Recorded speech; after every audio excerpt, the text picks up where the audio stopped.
The prairies of Saskatchewan stretched endlessly before me as I was driving in my new car along the highway. My sister and I were road tripping from southern Ontario, where we lived, to Alberta, where we would be starting university. After finishing an apple, my sister tried tossing the apple core out the window with her left hand, which was the first red flag, and completely missed. The core bounced back into the car off of the top rim of the door and landed somewhere underneath her seat. Well, we began to argue about who is going to fish out that apple core. She said she wasn't going to do it, and so I reluctantly reached over to begin hunting for it on the floor of my new car, and that's when I saw them. The flashing lights of an oncoming semi. In that heart-stopping moment, I realized I've drifted into oncoming traffic, distracted by something as insignificant as an apple core. Maybe you know that feeling. And perhaps it's not a physical distraction pulling your focus, but you're so caught up in life's small details that you're missing out on something greater. Whatever the case, what if there's more to life than struggling to see the bigger picture? What if what we really need in order to thrive and experience genuine transformation is help outside of ourselves to see clearly? Let's find out together right now on More to Life.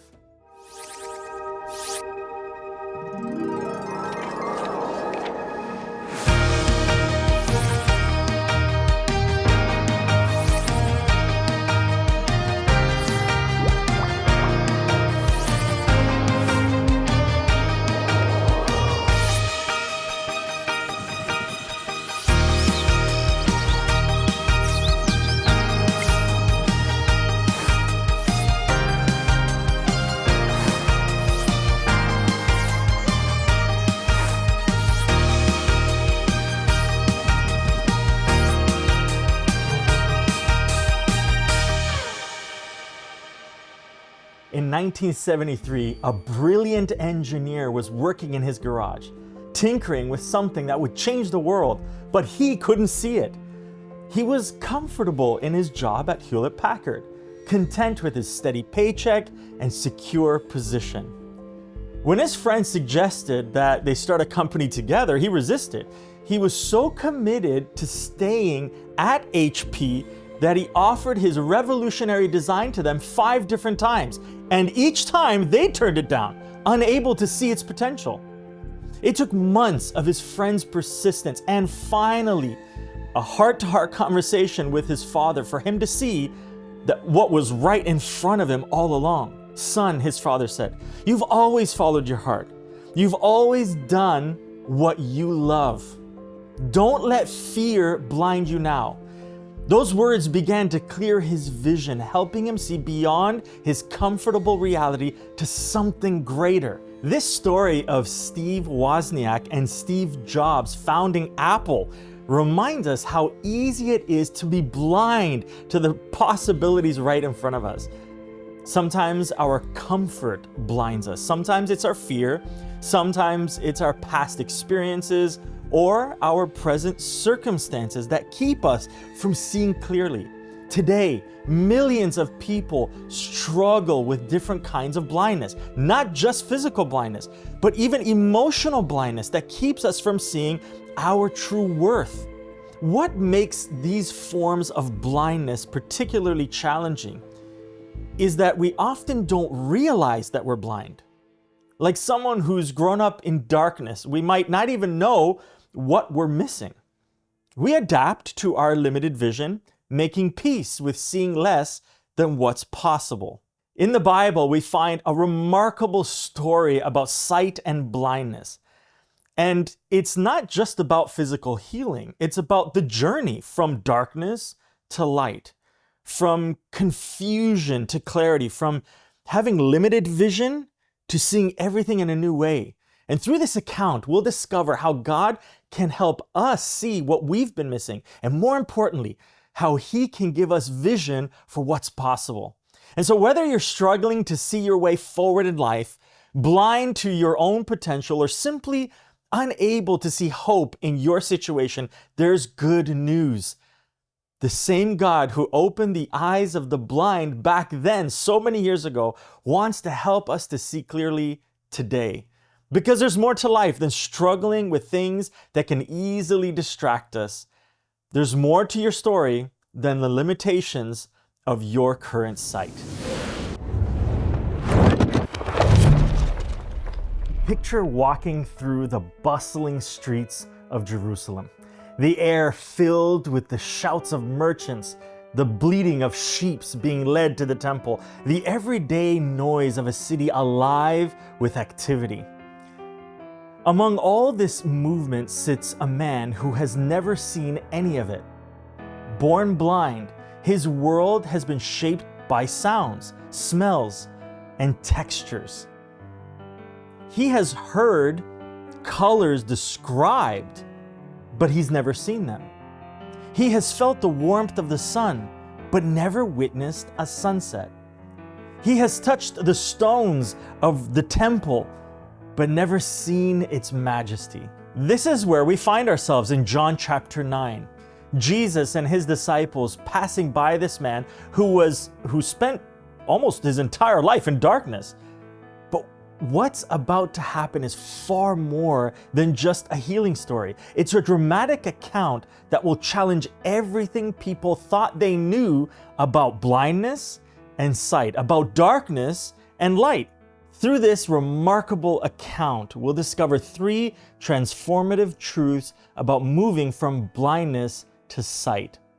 The first truth is that our blindness often starts with the wrong questions.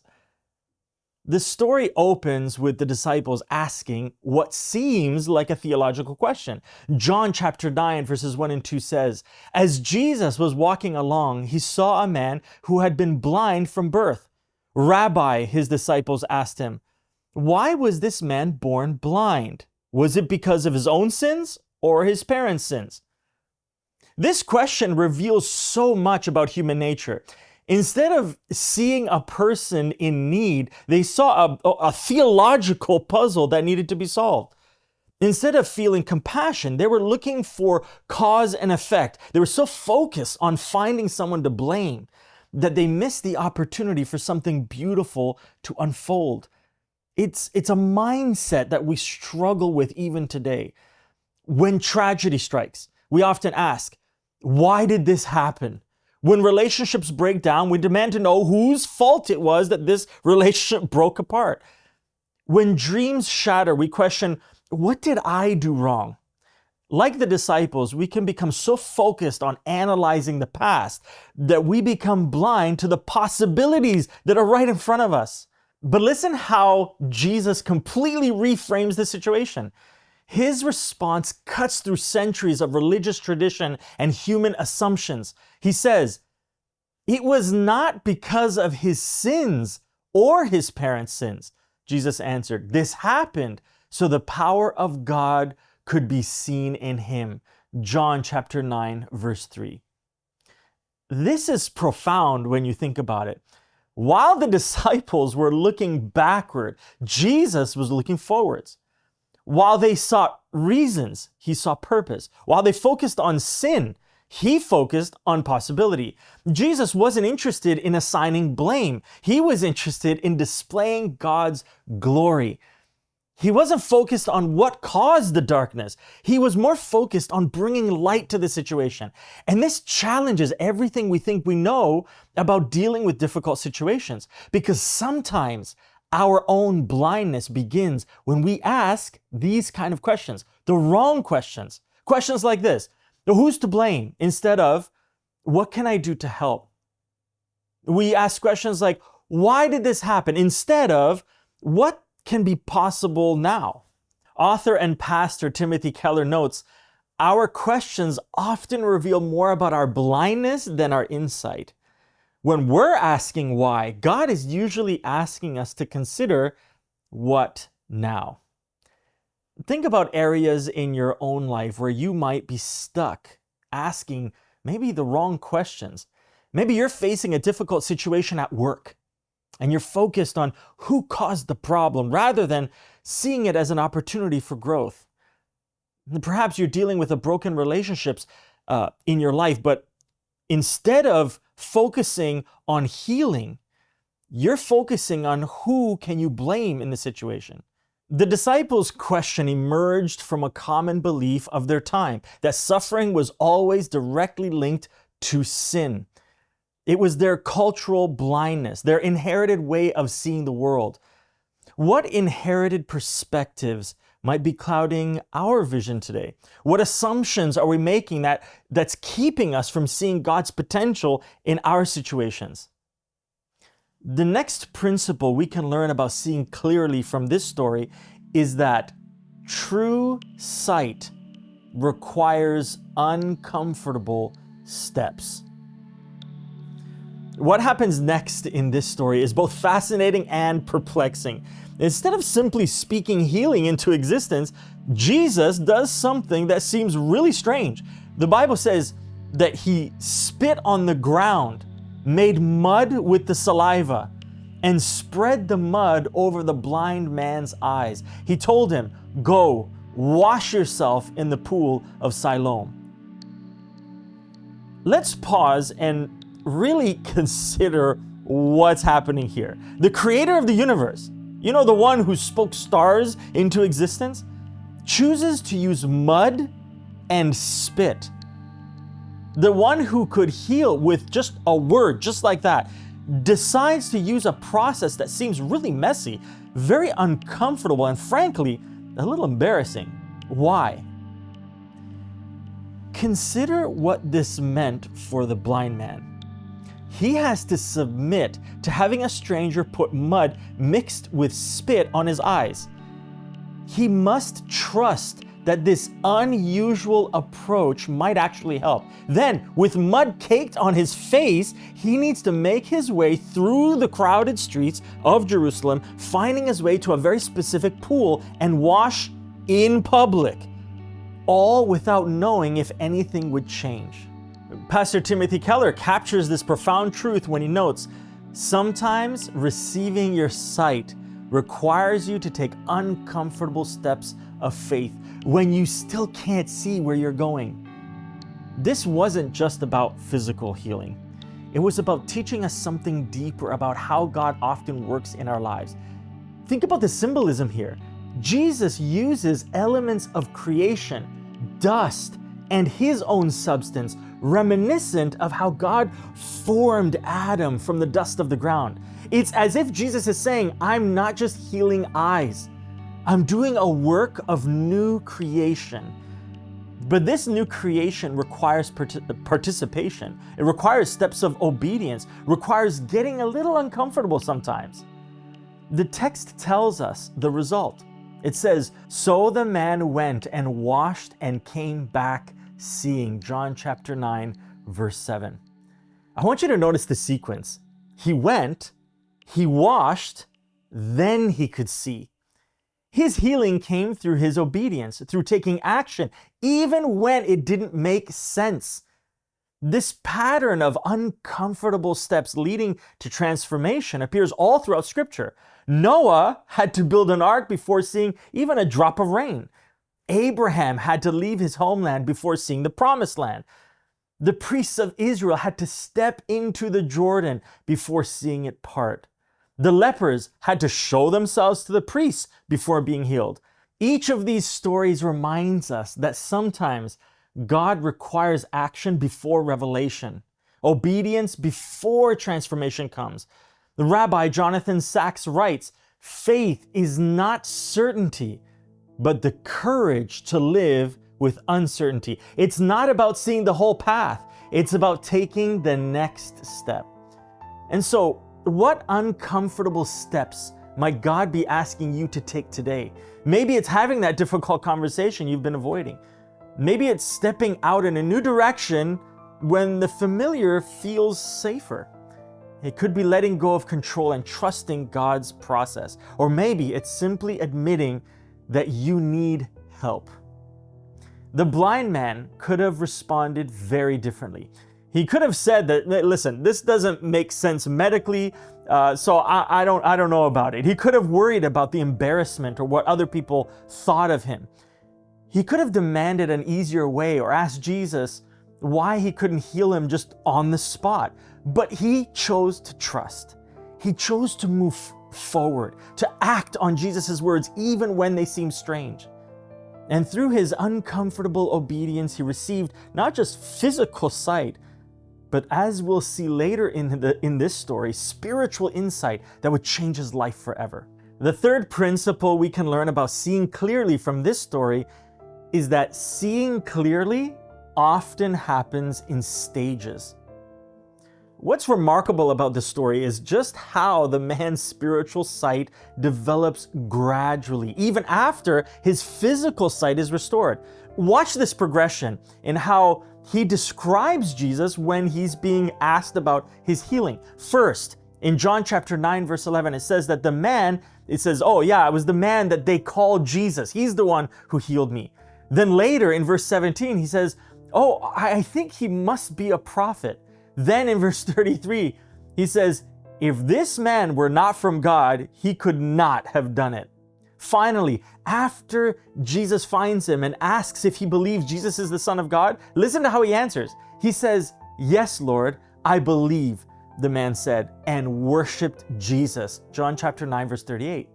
While the blind man gets both physical sight and spiritual sight, the Pharisees and the religious leaders of the day who could see physically reveal their spiritual blindness. Jesus addresses this directly. Then Jesus told him, I entered this world to render judgment, to give sight to the blind, and to show those who think they see that they are blind. John chapter 9, verse 39. When the Pharisees hear this, they ask if Jesus is implying that they're blind, and Jesus delivers one of the most profound statements in Scripture. He says, if you were blind, you wouldn't be guilty, Jesus replied, but you remain guilty because you claim you can see. John chapter 9, verse 41.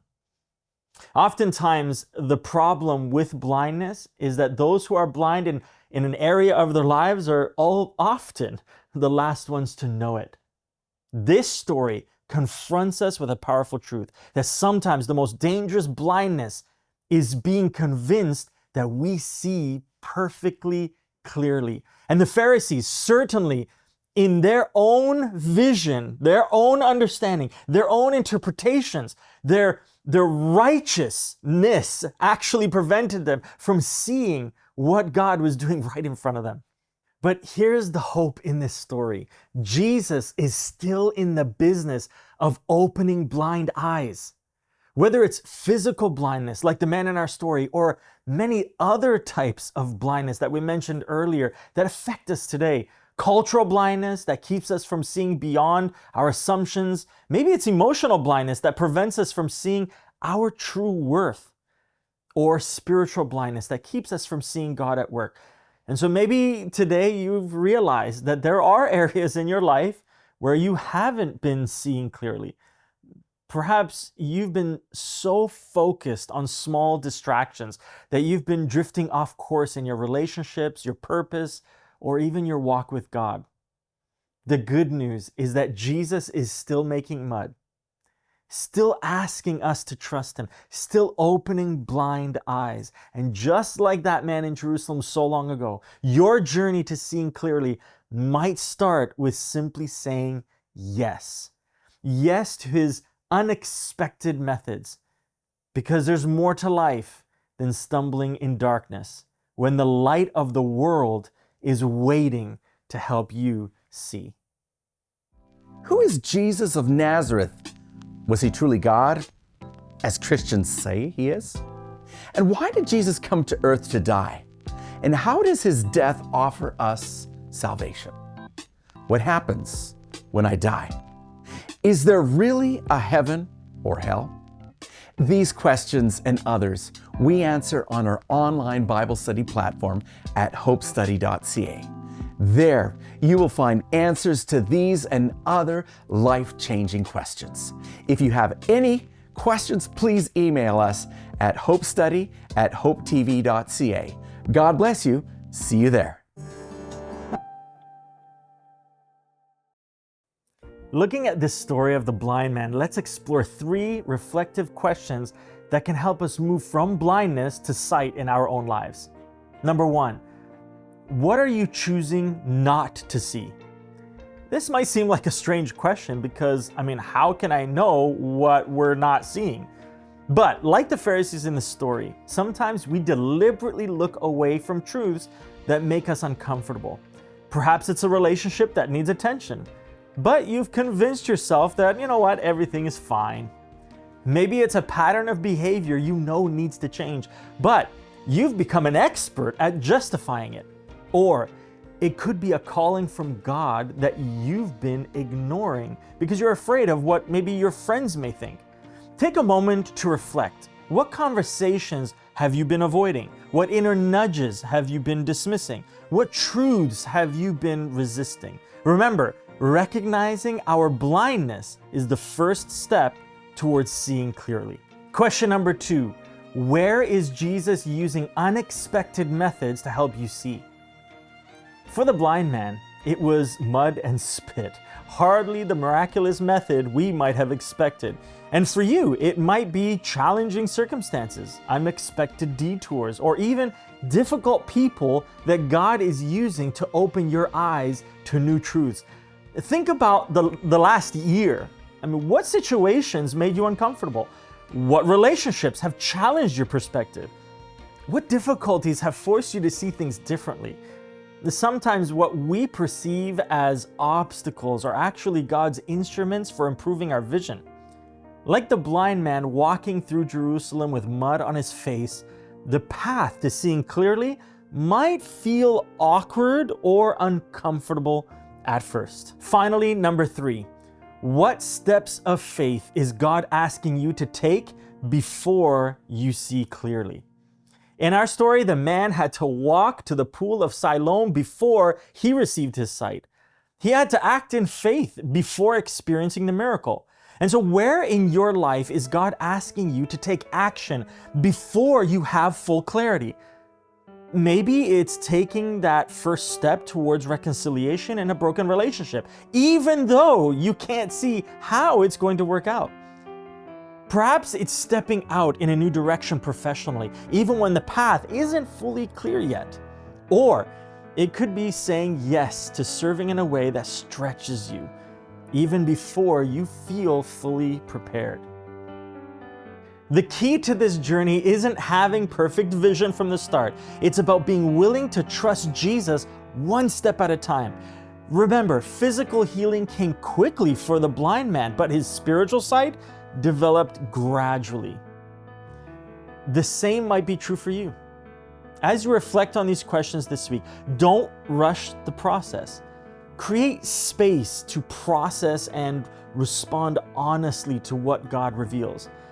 Let me encourage you to not just think about these questions, but to engage with them actively. Write it down if you have to. Share them with a trusted friend. Most importantly, be willing to act on what God shows you. I want to walk alongside you in this journey. So I want to invite you to follow More to Life on social media, where you can share your insights and share encouragement. And you will also find encouragement there as you take steps towards seeing more clearly. Remember that Jesus found this blind man later and asked him if he believes in Jesus. The question wasn't just about physical sight, it was an invitation. It was an invitation to a deeper kind of seeing, a transformative kind of faith. Today, Jesus extends that same invitation to each of us, because there's more to life than partial vision. When Jesus offers us the ability to see everything in a completely new way. In a world filled with uncertainty, Hope Channel Canada is lighting the way. Through health, relationships, and the message of salvation, we're transforming lives across this beautiful country. I want to invite you to become an agent of hope. Through prayer, volunteering, or a generous donation, you can be part of this life-changing mission. Like stars in the sky, each one of us has a role to play in shining light to those in need.